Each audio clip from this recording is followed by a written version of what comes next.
میرا پیمبر عظیم تر ہے، کمال خلاق ذات اس کی،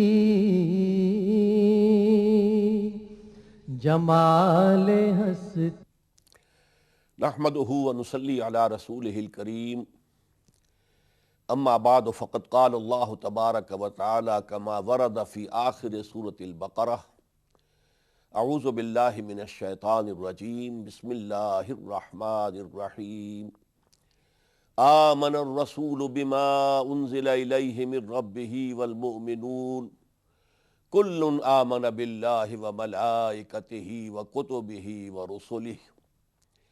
وقال عز وجل كما ورد في نفس السورة ولكن البر من آمن بالله واليوم الآخر والملائكة والكتاب والنبيين۔ وقال عز وجل كما ورد في سورة الحديد آمنوا بالله ورسوله وأنفقوا مما جعلكم مستخلفين فيه۔ وقال عز وجل كما ورد في سورة التغابن آمنوا باللہ ورسولہ والنور الذی انزلنا واللہ بما تعملون خبیر۔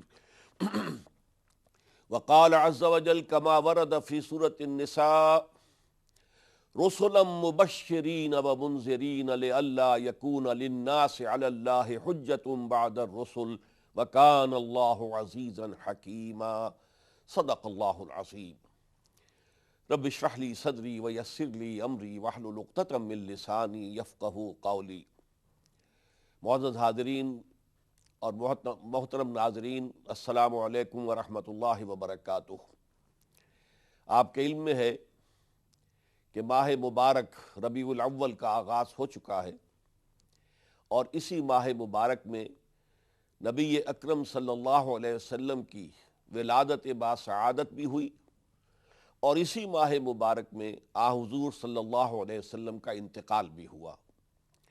عام طور پر دونوں واقعات کے لیے 12 ربیع الاول کی تاریخ بیان کی جاتی ہے، لیکن بعض محققین کی رائے یہ ہے، جن میں خاص طور پر سید سلیمان سلمان منصور پوری رحمۃ اللہ علیہ کا بڑا محققانہ قول ہے کہ حضور کی تاریخ پیدائش 9 ربیع الاول ہے۔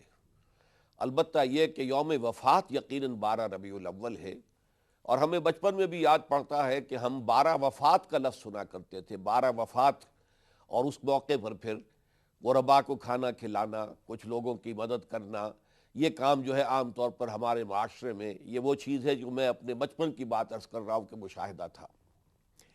تو اس سلسلے میں جو گفتگویں پیش نظر ہیں، اس میں آج سب سے پہلے میں یہ چاہتا ہوں کہ نبوت اور رسالت کا مقصد کیا ہے، اس پر گفتگو ہو، اور یہ بات واضح کی جائے کہ قرآن کے فلسفے میں نبوت اور رسالت پر ایمان کی کیا اہمیت ہے، کیا حیثیت ہے۔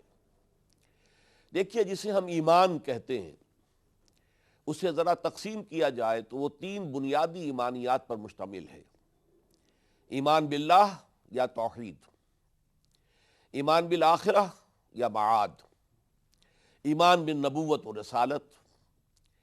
اب یہ جو 3 ایمانیات ہیں، ایمانیات ثلاثہ، ان کا باہمی ربط کیا ہے؟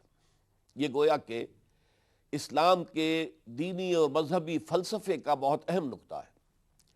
دیکھیے، ایمان باللہ سے مراد کیا ہے؟ ہم یہ تسلیم کرتے ہیں کہ یہ کائنات جو تا حد نگاہ ہماری نگاہوں کے سامنے پھیلی ہوئی ہے، نہ یہ ہمیشہ سے ہے نہ ہمیشہ رہے گی۔ البتہ ایک ہستی ہے جو ہمیشہ سے ہے اور ہمیشہ رہے گی۔ وہ ہستی اس کی خالق ہے، اس نے اسے پیدا کیا ہے، اس نے تخلیق فرمایا ہے، اور یہ تخلیق بالحق ہے، با مقصد ہے، یہ بے ارادہ نہیں ہے، یہ کھوئے کھیل نہیں ہے، بلکہ بالحق۔ اور یہ تخلیق ابدی نہیں ہے، ایک وقت آئے گا کہ ختم ہو جائے گی، الی اجل مسمی، ایک وقت معین تک کے لیے یہ تخلیق کی بساط بچھائی گئی ہے۔ وہ اللہ اپنی ذات میں تنہا ہے، اکیلا ہے، کوئی اس کا کفو نہیں، کوئی مد مقابل نہیں، کوئی اس کا شریک نہیں، کوئی جو اس کا برابر کا شریک ہو یا اس کی الوہیت میں شامل ہو، ہرگز نہیں۔ لا مثل لہ ولا مثال لہ ولا مثیل لہ۔ اس اللہ میں تمام محاسن موجود ہیں بتمام و کمال، جنہیں ہم اسماء الحسنہ کہتے ہیں، اللہ کے اچھے نام۔ وہ سب کیا ہیں؟ اللہ کی صفات ہیں، اور اللہ تعالیٰ کی تمام صفات بہت اعلیٰ ہیں۔ چنانچہ جب ہم ایمان مجمل دیکھتے ہیں تو اس میں الفاظ کیا ہیں؟ آمنت باللہ کما ہوا باسمائہ و صفاتہ، میں ایمان لایا اللہ پر جیسے کہ وہ اپنے اسماء اور صفات سے ظاہر ہے۔ یہ جو ہستی ہے اسے آپ اللہ کہہ لیں، اللہ رحمان کہہ لیں، جو بھی چاہے نام دے لیں۔ قرآن مجید میں سورہ بنی اسرائیل میں آخر میں فرمایا گیا قل ادعوا اللہ عبد الرحمن ایما تدعو فلہ الاسماء الحسنی، اے نبی ان سے کہہ دیجئے چاہے اللہ کہہ کر پکار لو چاہے رحمان کہہ کر پکار لو، اس سے کوئی فرق واقع نہیں ہوتا۔ ہاں یہ جان لو کہ جس کو تم پکار رہے ہو تمام اسماء حسنہ اسی کے ہیں۔ یہ جو ہستی ہے تبارک و تعالی، اس نے اس کائنات کو پیدا کیا، اور اس کائنات کی وسعتوں کا ہمیں کوئی اندازہ نہیں ہے۔ اس نے ملائکہ کو پیدا کیا، جنات کو پیدا کیا، انسانوں کو پیدا کیا، یہ گیلیکسیز جو ہے انہیں پیدا کیا، زمین کو پیدا کیا، آسمان کو پیدا کیا۔ لیکن اس تخلیق میں اس کا نقطہ عروج، کلائمیکس آف کریشن، وہ ہے انسان کی تخلیق۔ انسان کی عظمت کو ظاہر کرنے کے لیے قرآن مجید میں بیان کیا گیا ہے کہ اللہ تعالیٰ نے فرمایا خلقتہ بیدیہ، میں نے اسے اپنے دونوں ہاتھوں سے بنایا ہے۔ پھر یہ بھی فرمایا گیا وَلَقَدْ كَرَّمْنَا بَنِي آدَمَ وَحَمَلْنَاهُمْ فِي الْبَرِّ وَالْبَحْرِ وَرَزَقْنَاهُمْ مِنَ الطَّيِّبَاتِ وَفَضَّلْنَاهُمْ عَلَىٰ كَثِيرٍ مِّمَّنْ خَلَقْنَا تَفْضِيلًا۔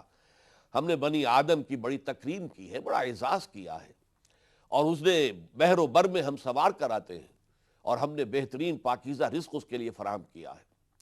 تو یہ انسان جو ہے اس کی عظمت کا اس سے اندازہ کیجئے کہ تمام ملائکہ کو حضرت آدم کے سامنے سجدہ کرنے کا حکم دیا گیا، اور قرآن مجید میں ایک سے زائد مقامات پر ہے فسجد الملائکۃ کلہم اجمعون، سجدہ کیا تمام فرشتوں نے، سب کے سب نے مل کر۔ یہ انسان جس کے بارے میں نے عرض کیا کہ یہ اللہ تعالیٰ کی تخلیق کا کمال ہے، اس کی زندگی کیا ہے؟ ایک تصور تو ہمارا یہ ہے کہ یہ زندگی ہماری ولادت سے شروع ہوئی ہے، موت پر ختم ہو جائے گی۔ نہیں، یہ تو بہت ہی تھوڑا سا وقفہ ہوا۔ انسان ابدی ہے اور ازلی بھی ہے۔ ازلی بئی معنی کہ کائنات کی تخلیق میں سب سے پہلے ارواح انسانیہ کو پیدا کیا گیا، اور اس میں بھی سب سے پہلے روح محمدی یا نور محمدی علی صاحب الصلاۃ والسلام کی تخلیق ہوئی ہے۔ اس اعتبار سے ازل میں، جبکہ ابھی کائنات کا کوئی وجود نہیں تھا، ارواح کو پیدا کر کے اللہ تعالیٰ نے ان سے ایک عہد لیا تھا الست بربکم قالوا بلی، کیا میں تمہارا رب، مالک، پروردگار، آقا نہیں ہوں؟ اور ہم سب نے کہا تھا کیوں نہیں، ہم تسلیم کرتے ہیں، آپ ہمارے رب ہیں۔ اس کے بعد ہمیں ایک نیند سلا دیا گیا، ان ارواح کو کسی کولڈ سٹوریج میں رکھ دیا گیا۔ پھر دوسری طرف ہم یہ جانتے ہیں کہ ہماری جو ایمان بالآخرت ہے، انسان کی زندگی جو ہے، یہ اس دنیا کی زندگی تو اس زندگی کا بہت ہی چھوٹا سا وقفہ ہے۔ اصل زندگی موت کے بعد شروع ہوگی، اور اس کے بعد جو زندگی شروع ہوگی وہ ابدی ہے۔ وَإِنَّهَا لَجَنَّةٌ أَبَدًا أَوْ لَنَارٌ أَبَدًا، یا تو پھر اس زندگی میں جنت ہوگی اور وہ بھی ہمیشہ ہمیش کے لیے ہوگی، ابدی ہوگی، اور یا جہنم ہوگی اور وہ بھی ہمیشہ ہمیش کے لیے ہوگی۔ اعاذنا اللہ منہ، اللہ تعالی ہمیں اس سے ہمیں محفوظ رکھے۔ یہ جو انسانی زندگی ہے، جو میں نے عرض کیا کہ ازل سے ابد تک پھیلی ہوئی ہے، جس کے بارے میں علامہ اقبال کے بڑے پیارے اشعار ہیں، تو اسے پیمانہ امروز و فردا سے نہ ناپ، جاویداں پہم دواں ہر دم جواں ہے زندگی۔ یہ زندگی بہت طویل ہے، یہ 60 70 80 سال نہیں ہے۔ البتہ اس زندگی میں سے ایک حصہ کاٹ کر ایک چنک علیحدہ کیا گیا ہے۔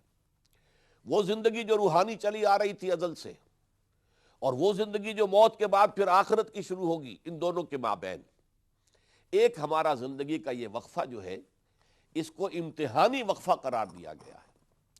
قرآن کہتا ہے خلق الموت والحیات لیبلوکم ایکم احسن عملا، اللہ نے یہ موت اور زندگی کا سلسلہ اس لیے پیدا کیا کہ تمہیں آزمائے کہ کون ہے تم میں سے اچھے عمل کرنے والے۔ تو حیات دنیاوی کا اصل مقصد امتحان ہے، ابتلا ہے۔ انا خلقنا الانسان من نطفۃ امشاج نبتلیہ، ہم نے انسان کو مخلوط نطفے سے پیدا کیا۔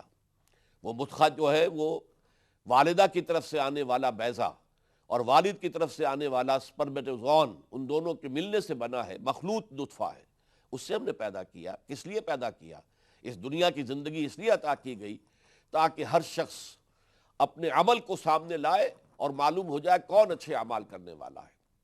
اسی کو علامہ اقبال نے بھی کہا ہے کہ اس زیاں خانے میں تیرا امتحان ہے زندگی۔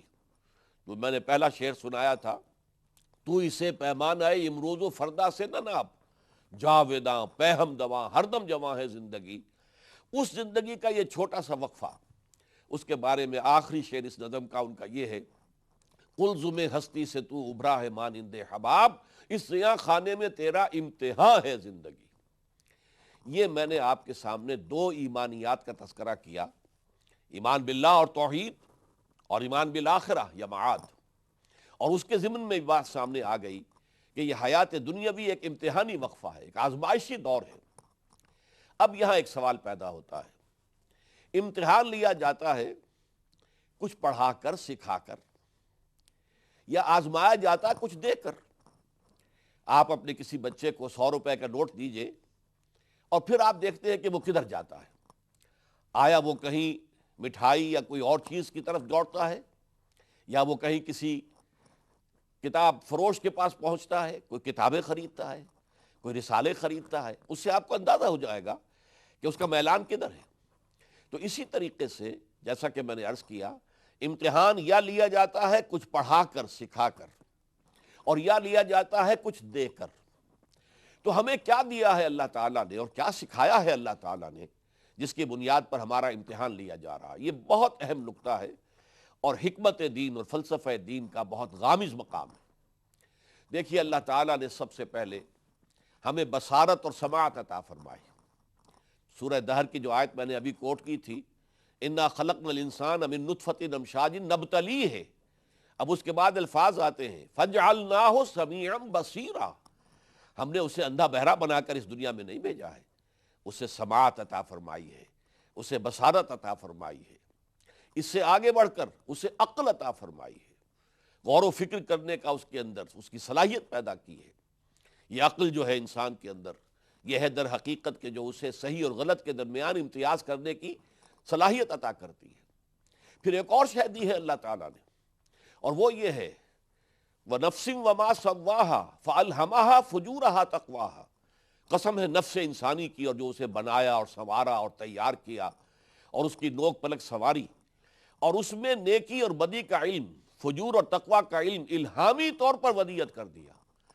یعنی ہم دنیا میں آئے ہیں تو جیسے ہمیں باطنی، جیسے ہمیں ظاہری بصارت اور سماعت دی گئی ہے، ایسے ہی ہمارے اندر ایک اندرونی بصیرت بھی ودیت شدہ ہے کہ ہم جانتے ہیں بائی اور ویری نیچر کہ کیا اچھا ہے کیا برا ہے، کیا نیکی ہے کیا بدی ہے، کیا خیر ہے کیا شر ہے، کیا گڈ ہے کیا ایول ہے۔ یہ علم بھی انسان کو فطری طور پر اللہ نے عطا کیا ہے۔ اس سے آگے چلیے، اللہ تعالیٰ نے اپنی روح میں سے ہم میں پھونکا ہے۔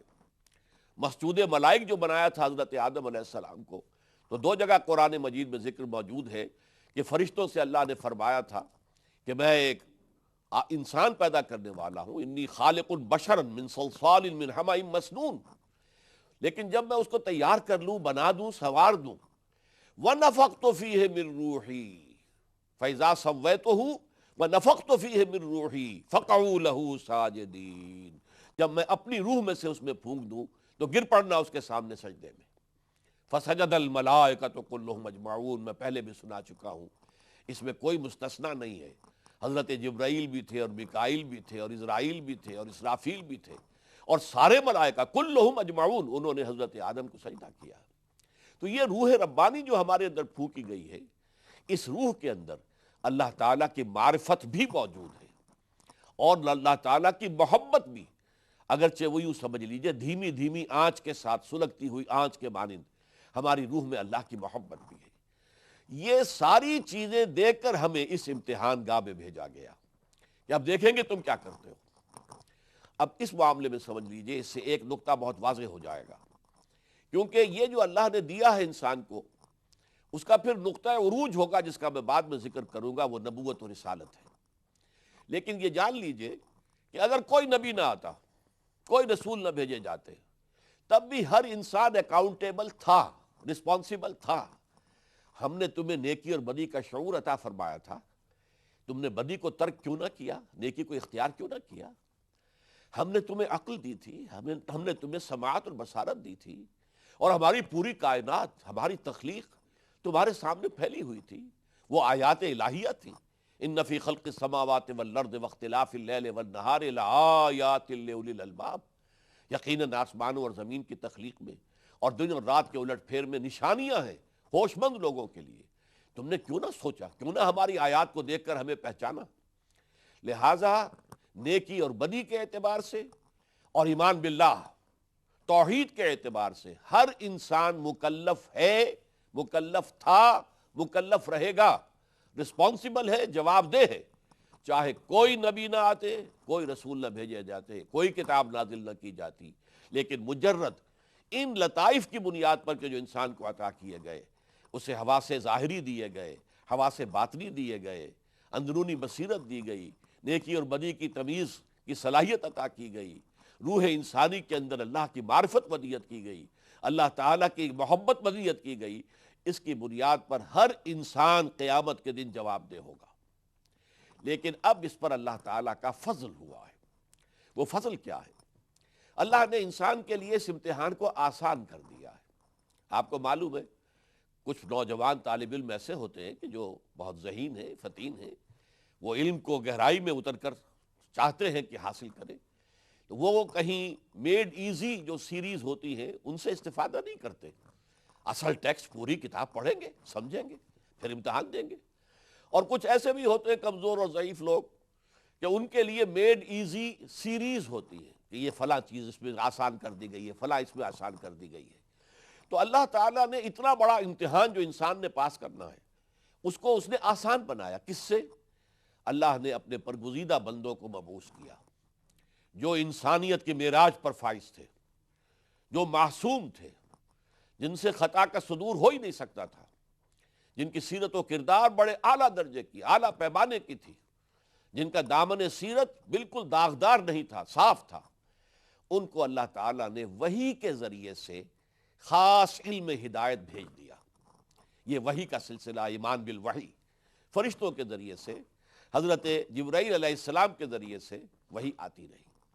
اور یہ وحی اس لیے آئی کہ جو میرے بندے زیادہ سمجھدار نہیں ہیں، یہ نبی ان کے سامنے دین کی دعوت کو کھول کر بیان کریں، میری معرفت ان پر واضح کریں، میرے احکام ان تک پہنچائیں، میں جن چیزوں کو پسند کرتا ہوں اس کا علم انہیں دیں، اور جن چیزوں کو میں ناپسند کرتا ہوں اس کا علم انہیں دیں۔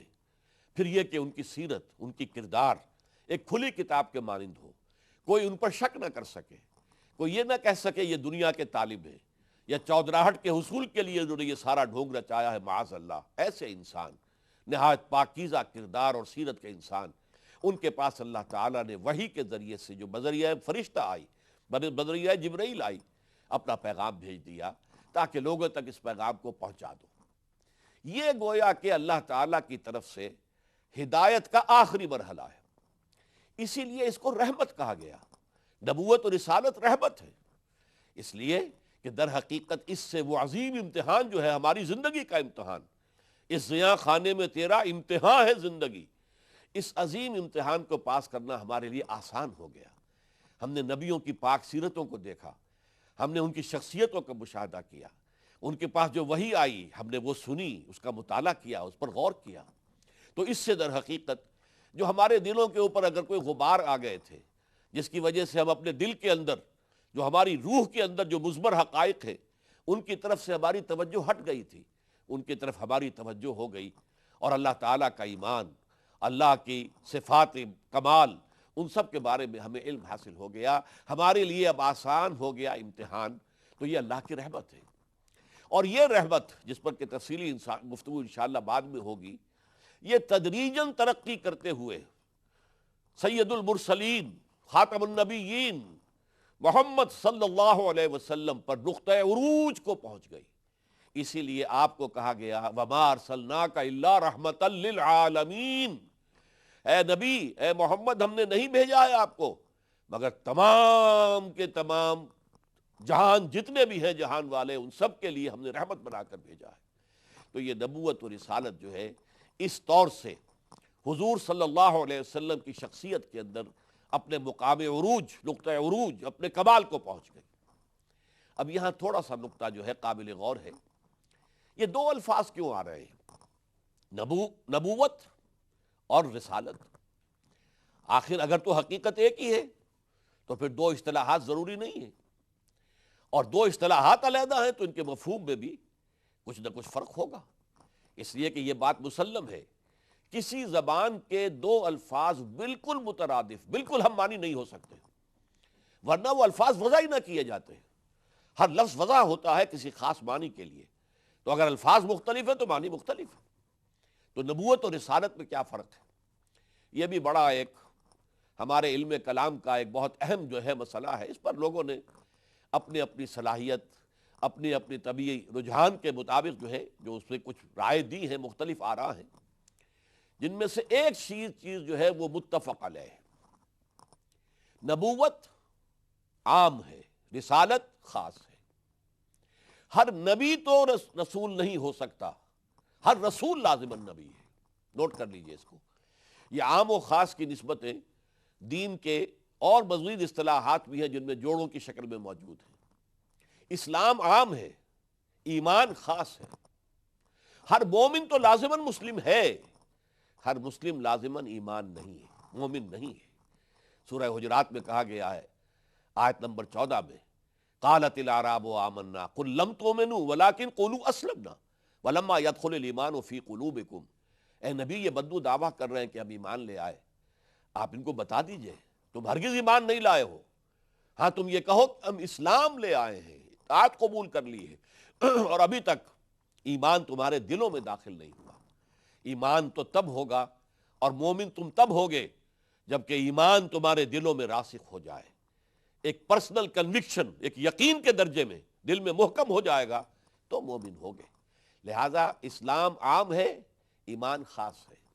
اسی طریقے سے جہاد عام ہے، قتال خاص ہے۔ قتال تو مسلح جنگ ہوگی، تلواروں سے ہو، نیزوں سے ہو، رائفلوں سے ہو، کلاشنکوف سے ہو، بموں سے ہو، لیکن بہرحال وہ مسلح جنگ جو ہے اسے قتال کہیں گے۔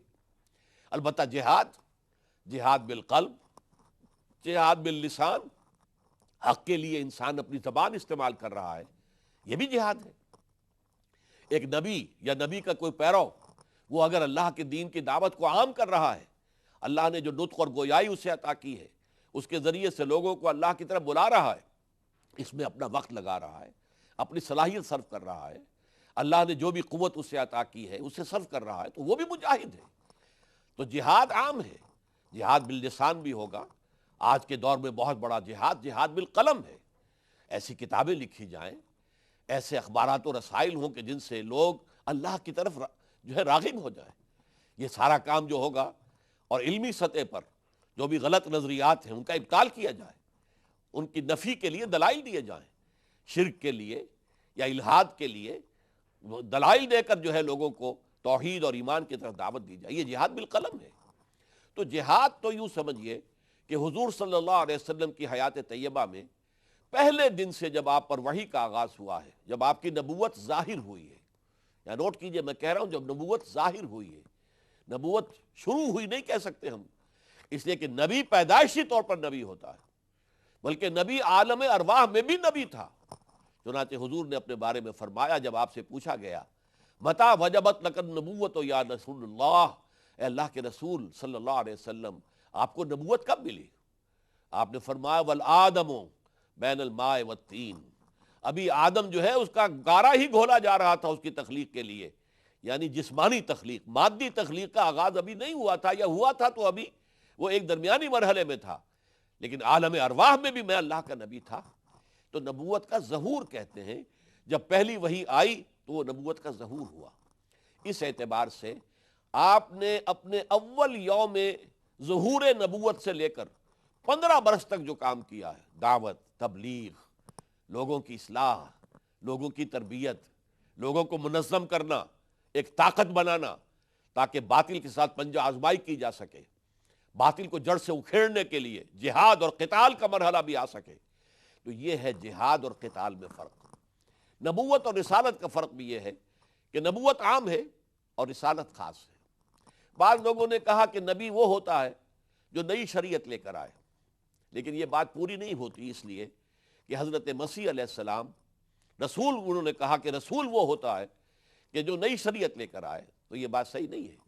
حضرت مسیح علیہ السلام کو نئی شریعت نہیں لائے، بلکہ حضرت موسیٰ ہی کی شریعت کو انہوں نے نافذ کیا ہے۔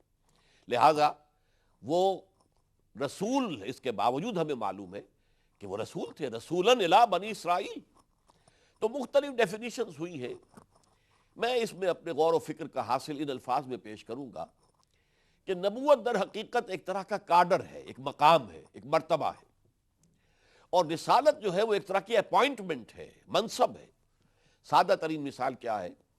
ہمارے ہاں آپ کو معلوم ہے کہ سرکاری ملازمین کے کارڈرز مقرر ہیں، یہ سی ایس پی آفیسر ہیں، یہ پی سی ایس ہیں، انہوں نے امتحان پاس کیے، امتحان دیے، کمپٹیشن کے امتحانات میں کامیاب ہوئے، پھر ان کو ٹریننگ دی گئی۔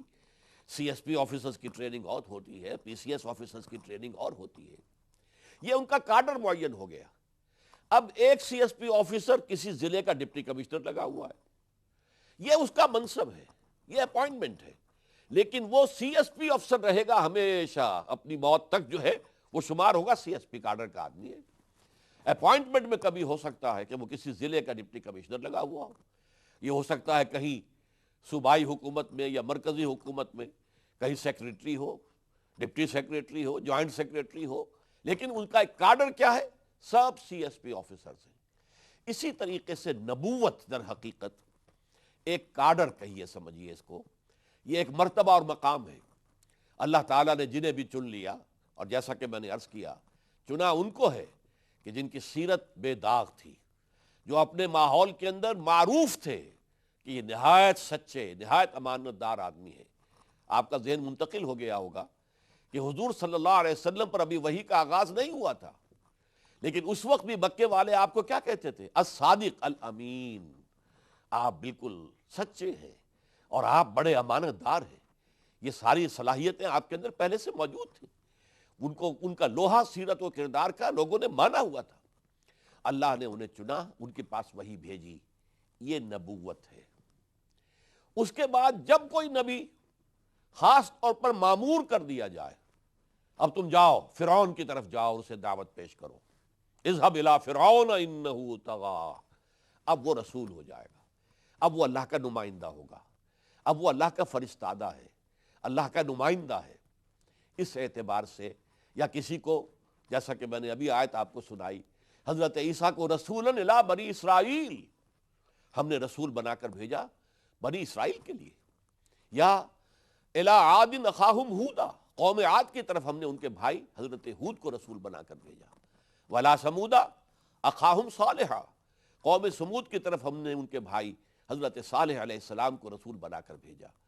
اور یہ اب جان لیجئے فرق، گویا کہ میری اس گفتگو کا حاصل یہ ہے کہ نبی کسی خاص اپوائنٹمنٹ پر نہیں ہوتا، ہاں وہ خیر کی دعوت دیتا ہے، لوگوں کو بھلائی کی طرف بلاتا ہے، اس کی شخصیت جو ہے وہ خود روشنی کا ایک مینار ہوتی ہے، جس ماحول میں وہ رہتا ہے وہ چمکتا ہوا ایک ستارہ اور دمکتا ہوا ایک چراغ ہے، لیکن اسے خاص حکم نہیں ملا ہے کہ جاؤ اور تبلیغ کرو۔ یہ معاملہ جو ہے یہ باریک سا فرق ہے، لیکن حکم جب مل جائے اور معین کر دیا جائے، جاؤ فلاں قوم کی طرف، عاد کی قوم کی طرف جاؤ ہود، اور سمود کی قوم کی طرف جاؤ، اور جاؤ فرعون کی طرف اے موسیٰ، اذهب الى فرعون انه طغى، اب ان کی اپوائنٹمنٹ ہو گئی ہے۔ یہی وجہ ہے، دیکھیے نوٹ کیجئے کہ حضور نے فرمایا علماء امتی کا انبیاء بنی اسرائیل، میری امت کے جو علماء ہوں گے، علماء حقانی، حق پر چلنے والے علماء، علماء تو احادیث میں خبر دی گئی ہے، علماء سو بھی ہوں گے، دنیا دار مولوی بھی ہوں گے، جن کے لیے وہ علم اور پڑھنا پڑھانا صرف ایک پیشہ ہوگا اور کچھ نہیں، ان کا مطلوب دنیا ہوگی اور کچھ نہیں۔ اس کی بڑی خبریں ہمیں دی گئی، اور آج کے دور کی جو زوال کی انتہا ہے وہ یہ ہے کہ اکثریت کا معاملہ یہی ہے، یہ ایک پروفیشن بنا لیا گیا ہے، لیکن جو عالم حقانی ہو، جو عالم ربانی ہو، جو واقعتاً مخلص ہو، اللہ کا مخلص بندہ ہو، جو لوگوں کو سکھا رہا ہے، اس پر خود عمل پیرا ہو، وہ گویا کہ انبیاء بنی اسرائیل کے درجے میں ہے۔ وہ گویا کہ جو نبوت کا رتبہ تھا جو حضرت موسیٰ علیہ السلام کی امت میں، حضرت موسیٰ علیہ السلام رسول تھے، لیکن آپ کے بعد سے لے کر حضرت عیسیٰ علیہ السلام تک بے شمار نبی آئے ہیں، لیکن وہ نبی تھے صرف۔ حضرت داؤد نبی تھے، رسول نہیں تھے۔ حضرت سلیمان نبی تھے، رسول نہیں تھے۔ خود حضرت موسیٰ سے قبل حضرت یوسف نبی تھے، رسول نہیں تھے۔ یہی وجہ ہے کہ انہوں نے جو مصر کا بادشاہ تھا اس سے یہ نہیں کہا کہ پہلے مجھ پر ایمان لاؤ، نہیں، حالانکہ وہ نبی تھے، لیکن یہ کہ جب انہوں نے اس خواب کی تعبیر صحیح بتا دی اور یہ بات سامنے آ گئی کہ ایک بہت بڑا قحط آنے والا ہے، بہت بڑے پیمانے پر تباہی ہوگی، تو اس کے لیے پھر اس نے چاہا کہ بندوبست اس کے لیے کیا کیا جائے، تو حضرت یوسف نے اپنے آپ کو پیش کر دیا، انی حفیظ علیم اجعلنی علی خزائن الارض، تم مجھے زمین کے سارے اختیارات عطا کر دو، زراعت کے اور بندوبست کے، تو میں امین بھی ہوں اور میں علیم بھی ہوں، حفیظ بھی ہوں۔ لہذا لیکن انہوں نے یہ نہیں کہا کہ بادشاہ صاحب پہلے مجھ پر ایمان لائیے، جبکہ رسول کا معاملہ یہ ہوتا ہے کہ رسول پہلے تقاضا کرتا ہے مجھ پر ایمان لاؤ، میں اللہ کا نمائندہ ہوں، اور صرف اللہ کی بندگی نہ کرو، ان اعبدوا اللہ واطیعون، اللہ کی بندگی کرو، اللہ کی پرستش کرو جس کے لیے تم پیدا کیے گئے، وما خلقت الجن والانس الا لیعبدون واطیعون، میری اطاعت کرو، بربلا ان کا دعویٰ یہ رہا ہے۔ سورہ شعراء کے اندر کتنے ہی رسولوں کا ذکر کیا گیا ہے جن میں سے ہر ایک کے ذکر میں یہ الفاظ آئے ہیں، ان اعبدوا اللہ واطیعون، اللہ کی بندگی کرو اور میری اطاعت کرو۔ یہ ہے معاملہ، یہ نبی کا معاملہ نہیں ہوتا۔ حضرت یعقوب نبی تھے، بس ایک بہت نیک انسان، ایک علاقے میں رہ رہے ہیں، ان سے نیکی پھیل رہی ہے، از خود پھیلے گی، وہ تو جہاں آگ ہوگی اس سے حرارت ماحول میں پھیلے گی، اگر کہیں برف کی سلیں رکھی ہے تو اس سے برودت اور ٹھنڈ جو ہے ماحول میں سرایت کرے گی۔ اس اعتبار سے ایک نیچرل فینومن کے طور پر ان کے ذریعے سے نیکی پھیلتی ہے اور بدی کا استحصال ہوتا ہے، لیکن وہ مامور نہیں ہوتے اس پر کہ اب کھڑے ہو جاؤ اور اب جو ہے دعوت دو اور لوگوں کو بلاؤ کہ میری بندگی کریں اور تمہاری اطاعت کریں۔ یہ ہے مقام رسالت کا۔ اور آخری بات سمجھ لیجئے، قرآن مجید میں بیان کیا گیا ہے وما کننا معذبین حتی نبعث رسولا، اللہ تعالیٰ جب کسی قوم کی طرف بھیج دیتا تھا کسی رسول کو، اور رسول اپنی دعوت سے، اپنی تبلیغ سے، اپنی تربیت سے وہ حق کو مبرہن کر دیتا تھا، واضح کر دیتا تھا، لیکن اس کے بعد بھی اگر قوم کفر پر اڑی رہی، اگر قوم جو ہے شرک پر اڑی رہی، تو پھر اس قوم کا صفایا کر دیا گیا۔ قرآن مجید میں اس کے لیے عذاب الاکبر کے الفاظ بھی آئے ہیں، بڑا عذاب، چھوٹے چھوٹے عذاب بھی آتے رہتے ہیں لیکن پھر آخر میں بڑا عذاب ہوتا۔ قوم ہود بہت بڑی قوم تھی، حضرت ہود علیہ السلام نے ان کے اوپر اتمام حجت کر دیا، لیکن پھر یہ کہ چونکہ انہوں نے بحیثیت مجموعی حضرت ہود کی دعوت کو رد کر دیا، وہ ہلاک کر دیے گئے۔ قوم سمود اس کی بھی بڑی تہذیب تھی، انہوں نے پہاڑوں کی چٹانوں کو تراش کر اپنے لیے محل بنائے تھے، ان کو ہلاک کر دیا گیا۔ کالم یغنوا فیہا لا یری الا مساکنہم، اب تمہیں سوائے ان کے مسکن کے اور کچھ نظر نہیں آ رہا۔ جہاں پہ آباد تھے، یہاں کبھی قوم عاد آباد تھی، یہاں کبھی کوئی قوم سمود آباد تھی۔ اسی طریقے سے یہ اصل میں قرآن مجید میں 6 رسولوں کا بار بار ذکر آیا۔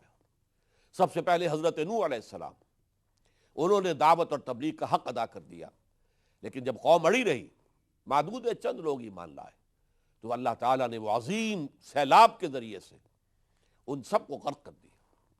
پھر حضرت ہود کی قوم ہلاک ہوئی، حضرت صالح کی قوم ہلاک ہوئی، پھر حضرت لوط علیہ السلام بھیجے گئے تھے، سدوم اور عمورہ کی بستیاں، لیکن چونکہ اس دونوں بستیوں نے ان کی دعوت کو قبول کرنے سے انکار کر دیا، تباہ و برباد کر دی گئی۔ اسی طریقے سے قوم شعیب، حضرت شعیب علیہ السلام ان کی طرف بھیجے گئے، لیکن یہ کہ انہوں نے بھی حضرت شعیب کی دعوت کو رد کر دیا، وہ بھی ہلاک کر دیے گئے۔ حضرت موسیٰ علیہ السلام فرعون کی طرف بھیجے گئے، آل فرعون، اور انہوں نے چونکہ رد کر دیا، ان کے دعوت کو قبول نہیں کیا۔ آپ کو معلوم ہے کہ فرعون اپنے پورے لاؤ لشکر کے ساتھ غرق کر دیا گیا۔ یہ معاملہ نبیوں کا نہیں ہے۔ نبی دعوت دیتے ہیں، ان سے خیر پھیلتا ہے، بھلائی ان سے یقیناً معاشرے کے اندر، جیسے ہمارے ہاں یوں سمجھیے، اور سادہ بات ہو جائے گی، جیسے ہماری تاریخ میں اولیاء اللہ جو ہے ان کے ذریعے سے کتنا خیر پھیلا ہے، صوفیاء کرام کے ذریعے سے، علماء حقانی کے ذریعے سے۔ آخر یہ سارا عالم اسلام جو اس وقت 150 کروڑ کے قریب نفوس پر مشتمل ہے، تو ظاہر بات ہے کہ حضور صلی اللہ علیہ وسلم کے زمانے میں آپ کی دعوت و تبلیغ سے تو صرف اہل عرب ہی مان لائے تھے، اہل ہند تو نہیں لائے تھے، اور اہل ایران تو نہیں لائے تھے، اہل روم تو نہیں لائے تھے، شمالی افریقہ کے لوگ تو نہیں لائے تھے۔ یہ ساری دعوت و تبلیغ صحابہ نے کی، اولیاء اللہ نے کی، صوفیاء کرام نے کی، علماء کرام نے کی، تبلیغ کی، لیکن وہ رسول نہیں تھے۔ ان کا درجہ جیسا کہ میں آپ کو بتا چکا ہوں کہ حضور نے فرمایا علماء امتی کا انبیاء بنی اسرائیل، نبوت جو ہے گویا کہ اس کی حد تک تو ان کا مرتبہ اور مقام ہے، لیکن فرق کیا ہوگا؟ نبی نہیں ہے وہ، کا انبیاء بنی اسرائیل۔ کاف آتا ہے عربی زبان میں کسی شے کی مشابہت کے لیے، کہ میری امت کے علماء حقانی جو ہیں وہ بنی اسرائیل کے انبیاء کے مانند ہوں گے، ان کے ہم رتبہ ہوں گے۔ لیکن فرق کیا رہے گا؟ نبی کے پاس وحی آتی تھی، اولیاء اللہ کے پاس، صحابہ کرام کے پاس، صوفیاء کرام کے پاس، علماء حقانی کے پاس وحی نہیں آتی۔ وحی کا دروازہ بند ہو چکا ہے محمد الرسول اللہ صلی اللہ علیہ وسلم پر، وحی نہیں آتی۔ لیکن وحی کامل قرآن حکیم ان کے پاس موجود ہے۔ قرآن حکیم کے نور میں، اس کی روشنی میں انہوں نے اپنی زندگی کا رخ معین کیا ہے، تو گویا کہ وہ خود بھی اپنی جگہ پر روشنی کا مینار بن گئے ہیں، کہ ان کے ذریعے سے شیخ معین الدین اجمیری رحمۃ اللہ علیہ، آپ کو معلوم ہے 90,000 ہندو جو ہے وہ ایک شخص کے ہاتھ پر ایمان لایا، تو روشنی کے مینار تھے کہ نہیں تھے؟ ہمارے پاکستان میں بابا فرید گنج شکر رحمۃ اللہ علیہ، ان کے ذریعے سے جنوبی پنجاب کے تمام قبیلے، وٹو قبیلہ بہت مشہور، سیال قبیلہ بہت مشہور، بہت بڑا، یہ دونوں بڑے قبیلے ان کے ہاتھ پر ایمان لائے، لیکن وہ نبی نہیں تھے۔ نبوت کا دروازہ محمد الرسول اللہ صلی اللہ علیہ وسلم پر ختم ہو کر بند ہو گیا۔ لیکن یہ ہے کہ جیسا کہ میں نے عرض کیا، جب رسول آتے تھے اور قوم ان کی بات کو ماننے سے انکار کر دیتی تھی بحیثیت مجموعی، سوائے معدود چند لوگ کے، تو اس قوم کو ہلاک کر دیا جاتا۔ نبی کا معاملہ یہ نہیں ہے۔ جیسے کہ میں نے ایک فرق یہ بتایا کہ نبی مطالبہ نہیں کرتا کہ پہلے مجھ پر ایمان لاؤ اور مجھ پر میری اطاعت جو ہے اس کو تسلیم کرو۔ رسول اس کا دعویٰ کرتا ہے۔ اس لیے میں نے آپ کو آیات جو قرآن مجید کی سنائی، سورہ حدید کی بھی اور سورہ تحریم کی بھی، آمنوا باللہ ورسولہ وانفقوا مما جعلکم مستخلفین فیہ، ایمان لاؤ اللہ پر بھی اور اس کے رسول پر بھی، اور خرچ کر دو جو کچھ کہ اللہ نے تمہیں عطا کیا ہے، جس میں تمہیں اختیار دیا ہے اللہ کی راہ میں۔ اور اسی طریقے سے سورہ تغابن میں فرمایا آمنوا باللہ ورسولہ والنور الذی انزلنا واللہ بما تعملون خبیر، ایمان لاؤ اللہ پر اور اس کے رسول پر صلی اللہ علیہ وسلم، اور اس نور پر جو ہم نے نازل کیا یعنی قرآن حکیم، اور جو کچھ تم کر رہے ہو اللہ اسے دیکھ رہا ہے۔ تو یہ جو رسالت کا منصب ہے، اس کے لیے اصطلاح ہے ہمارے دین میں اتمام حجت، کسی قوم پر آخری حجت قائم کر دی جائے، جس کے لیے میں نے آپ کو آیت سورہ نساء کی سنائی ہے۔ وہاں بہت سے نبیوں کا بڑا عمدہ گلدستہ ہے، انبیاء کرام کے اسماء گرامی کا، یہ 6 پارے کے آخر شروع میں آپ کو ملے گا۔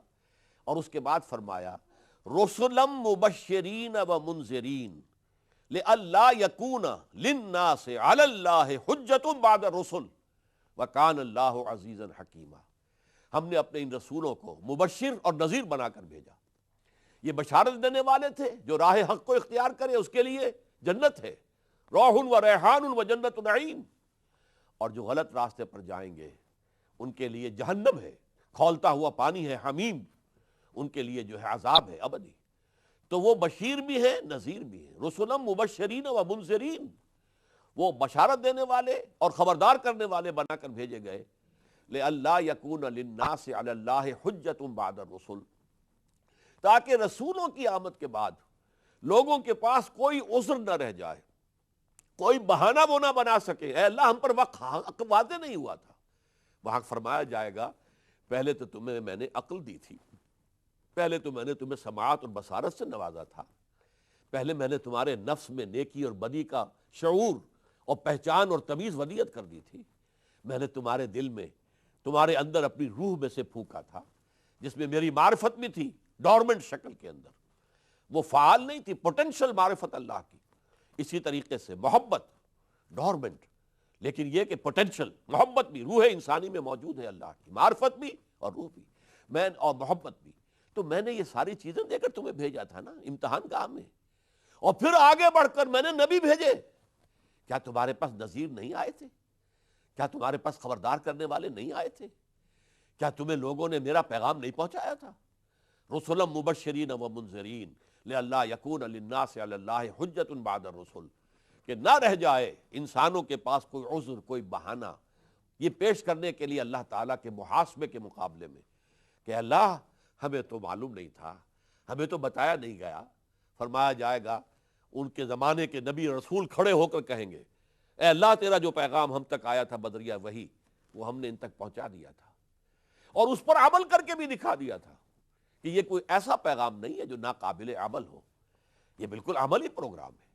دیکھو میں انسان ہوں، میرے بیوی بچے ہیں، میں کھانا کھاتا ہوں، میں بازاروں میں پھرتا ہوں، اپنی ضروریات پوری کرتا ہوں، بشر ہوں، لیکن میرے پاس وہی آئی ہے قل انما انا بشر مثلکم یوحی الی انما الہکم الہ واحد۔ میں بھی انسان ہوں، جیسے تم ماں باپ سے پیدا ہوئے، میری بھی ایک والدہ تھی، میرے بھی ایک والد تھے، میں انسان ہوں اور میرے اندر وہ ساری ضرورتیں ہیں، ساری حوائج اور احتیاجات، میرا بھی پیٹ کھانے کو مانگتا ہے، میرے اندر بھی اللہ تعالیٰ نے انسانی داعیات رکھے ہوئے ہیں۔ اور جیسا کہ میں نے عرض کیا نبوت اور رسالت کے بعض جو فرق ہے وہ تو بیان کر چکا ہوں، ایک آخری فرق اور نوٹ کر لیجئے۔ نبی شہید کیے جا سکتے تھے اور کیے گئے، حضرت یحییٰ قتل کیے گئے، حضرت زکریا قتل کیے گئے۔ رسول قتل نہیں ہو سکتا، رسول اللہ کا نمائندہ بن کر آتا ہے اور اللہ تعالیٰ کا یہ فیصلہ ہے کتب اللہ لاغلبن انا ورسلی، اللہ نے طے کر دیا ہے کہ میں اور میرے رسول غالب آ کر رہیں گے۔ رسول مغلوب نہیں ہو سکتا، وہ اللہ کا نمائندہ ہے، اس کائنات کی عظیم ترین جو سلطنت ہے، ریاست ہے، اس کا نمائندہ بن کر آیا ہے۔ جیسے آپ کو معلوم ہے کہ سفیر کا قتل کر دینا جو ہے یہ گویا کہ اعلان جنگ ہے، تو گویا کہ نبی، رسول، نبی نہیں رسول، وہ اللہ کا سفیر ہے، اسے قتل نہیں کیا جا سکتا۔ اسی لیے قرآن مجید میں دو تین مقامات پر یہ بات آئی ہے وَلَقَدْ سَبَقَتْ كَلِمَتُنَا لِعِبَادِنَا الْمُرْسَلِينَ إِنَّهُمْ لَهُمُ الْمَنْصُورُونَ، یہ بات ہماری پہلے سے طے شدہ ہے اپنے بندوں کے لیے جنہیں ہم رسول بنا کر بھیجیں، ان کی مدد لازماً کی جائے گی اور ان کا غلبہ ہوگا۔ تو یہ چیز جو ہے رسول کبھی قتل نہیں ہو سکتا۔ اور یہیں سے آپ نقطہ سمجھ لیجئے، حضرت یحییٰ اور حضرت عیسیٰ یہ ہم عصر ہیں، ایک ہی زمانے میں ہیں۔ حضرت یحییٰ کو قتل کر دیا گیا، وہ نبی تھے، رسول نہیں تھے۔ البتہ حضرت عیسیٰ انہیں سولی دینے کی کوشش کی گئی، اللہ نے زندہ انہیں آسمان پر اٹھا لیا، وہ قتل نہیں ہو سکتے تھے، وہ دنیا میں دوبارہ آئیں گے۔ اس لیے کہ حضرت یحییٰ کا ذکر قرآن میں سورہ آل عمران میں آتا ہے تو ان کے بہت سے جو محامد ہیں، جو ان کی تعریف کے کلمات آنے کے بعد نبیم من الصالحین پر بات ختم ہو جاتی ہے، وہ نبی تھے صالحین میں سے۔ لیکن حضرت عیسیٰ کا جب ذکر آتا ہے تو وہاں الفاظ آتے ہیں رسولاً الی بنی اسرائیل، وہ رسول تھے بنی اسرائیل کی طرف، وہ قتل نہیں ہو سکتے تھے۔ یہی وجہ ہے کہ خود حضور کی یہ ہمیں حدیث ملتی ہے لَوَدِدتُّ أَنْ أُقْتَلَ فِي سَبِيلِ اللَّهِ ثُمَّ أُحْيَا ثُمَّ أُقْتَلَ ثُمَّ أُحْيَا ثُمَّ أُقْتَلَ، میری بڑی خواہش ہے میں اللہ کی راہ میں قتل ہو جاؤں، مجھے شہادت کی لذت نصیب ہو جائے اور پھر مجھے زندہ کیا جائے اور پھر ایک مرتبہ میں قتل ہو جاؤں اور پھر مجھے زندہ کیا جائے اور پھر میں قتل ہو جاؤں۔ بتا کس قدر شوق ہے، کتنی بڑی آرزو ہے، لیکن اللہ تعالیٰ نے آپ کی یہ آرزو پوری نہیں کی۔ آپ رسول ہیں، آپ قتل نہیں ہو سکتے، ہمارے قاعدے کے خلاف ہے۔ انہم لہم المنصورون وان جندنا لہم الغالبون، رسول جو ہیں ان کی تو مدد ہو کر رہتی ہے، اور ہمارا لشکر رسول اور اس کے ساتھی اہل ایمان وہ پھر غالب آتے ہیں۔ بھی غلبہ ہوا ایک طرح کا، اور ایک غلبہ وہ ہے جو اللہ نے خاتم النبیین صلی اللہ علیہ وسلم، سید المرسلین صلی اللہ علیہ وسلم کو عطا فرمایا۔ عرب، جزیرہ نما عرب پر فیصلہ کن غلبہ، اذا جاء نصر اللہ والفتح ورأیت الناس يدخلون فی دین اللہ افواجا فسبح بحمد ربک واستغفر انہ کان توابا۔ یہ غلبہ پورا عرب ایمان لے آیا، ایک اسلامی ریاست قائم ہو گئی، ایک حکومت اللہ کی، حکومت الہیہ جو ہے زمین پر قائم ہو گئی۔ جو عیسائیوں کی جو دعا ہے سورہ فاتحہ کے درجے میں جو ان کے ہاں ہے، اس میں یہ الفاظ بھی آتے ہیں، بڑے پیارے الفاظ ہیں، Thy kingdom come, Thy will be done on earth as it is in heavens۔ اے رب تیری حکومت قائم ہو جائے، تیرا حکم جاری و ساری ہو جائے، اور تیری مرضی زمین پر بھی اسی طرح پوری ہونے لگے جیسے کہ آسمانوں میں پوری ہو رہی ہے۔ تو یہ کام ہوا ہے محمد الرسول اللہ صلی اللہ علیہ وسلم کے دست مبارک سے۔ اب ایک آخری نقطہ میں آپ کے سامنے رکھ رہا ہوں، تاریخ نبوت و رسالت۔ دیکھیے حضرت آدم علیہ السلام کے بارے میں کہ وہ آج سے کتنے عرصے پہلے کی شخصیت ہے، کوئی ہمارے پاس یقینی ذریعہ نہیں ہے۔ تورات کا اگر بیان مانا جائے تو وہ 6000 سال تقریباً بنتے ہیں، ویسے اندازہ جو ہے میرے نزدیک 10,000 برس کا ہوگا۔ وہ انسان جو ابتدائی انسان تھے، جو ابھی آدم نہیں بنے تھے، جن میں ابھی خلافت نہیں آتا، وہ تھے، بے شمار تھے۔ وہ تو آپ سائنس میں پڑھتے ہیں تو فلاں انسان اور فلاں انسان، لیکن ہوتے ہوتے پھر جب ہومو سیپینس وجود میں آیا اور ان میں سے حضرت آدم کو چن کر ان میں اللہ نے اپنی روح پھونک دی، تو وہ ہو گئے مسجود خلائق، خلیفۃ اللہ فی الارض، اللہ کے خلیفہ۔ اب نوٹ کیجئے، نبوت اور آدمیت ان دونوں نے بیک وقت سفر شروع کیا ہے، اس لیے کہ پہلے انسان حضرت آدم اللہ کے پہلے نبی بھی ہے۔ نبوت اور آدمیت، آدمیت حضرت آدم سے ان کی نسل، آدمیت اور نبوت کا سفر بیک وقت شروع ہوا۔ پہلے انسان حضرت آدم، پہلے نبی بھی ہیں۔ اس کے بعد جیسے جیسے انسان ترقی کرتا گیا، انسان کا ذہنی ارتقاء ہوا، علمی ارتقاء ہوا، سائنٹیفک ارتقاء ہوا، سوشل ارتقاء ہوا، تو جیسے جیسے انسان ترقی کر رہا تھا اسی طرح اس ہدایت کے اندر بھی اضافہ ہوتا چلا جا رہا تھا۔ ظاہر بات ہے کوئی بچہ اگر پرائمری کا طالب علم ہے تو آپ اسے پی ایچ ڈی کی تعلیم تو نہیں دے سکتے۔ آپ پی ایچ ڈی استاذ بھی اس کے لیے رکھ دیجئے تو کیا کرے گا بیچارہ، وہ پڑھائے گا تو وہی کچھ کہ جو اس بچے کی استعداد ہے۔ تو جب تک انسان ابھی عہد طفولیت میں تھے اس وقت تک نبوت تو ہے، چلی آ رہی ہے۔ حضرت آدم کے بعد 2 اور انبیاء کا ذکر ہمیں ملتا ہے، حضرت شیس بھی ہے، حضرت ادریس بھی ہے، پھر حضرت نوح علیہ السلام کا ذکر ملتا ہے، اور حضرت نوح علیہ السلام پہلے رسول ہیں۔ آدم رسول نہیں تھے، صرف نبی تھے۔ حضرت شیس اور حضرت ادریس بھی نبی تھے، رسول نہیں تھے۔ پہلے رسول حضرت نوح علیہ السلام۔ اس میں ترقی ہوتی رہی، جیسے کہہ دیا گیا تھا حضرت آدم کو کہ اب تم جنت سے نکلو، زمین میں جا کر چارج سنبھالو، تمہیں ہم نے خلافت عرضی کے لیے پیدا کیا تھا۔ تو اسی وقت ایک چارٹر دے دیا گیا، فَإِمَّا يَأْتِيَنَّكُم مِّنِّي هُدًى فَمَن تَبِعَ هُدَايَ فَلَا خَوْفٌ عَلَيْهِمْ وَلَا هُمْ يَحْزَنُونَ۔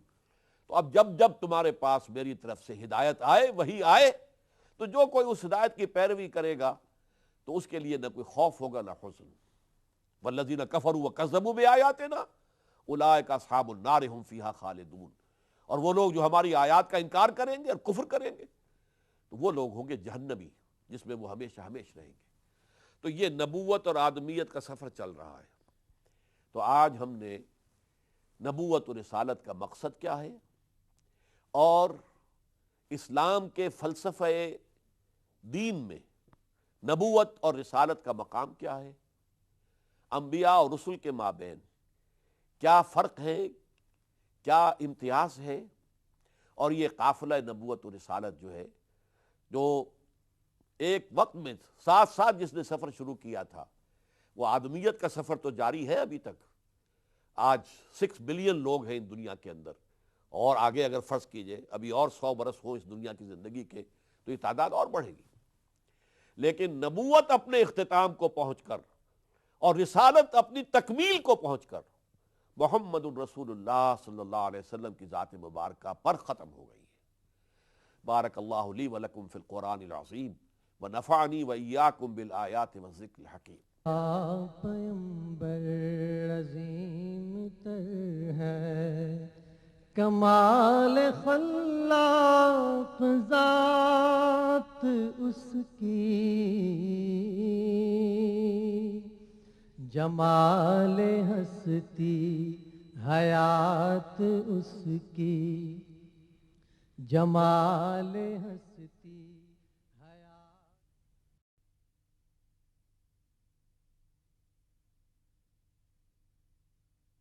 میرا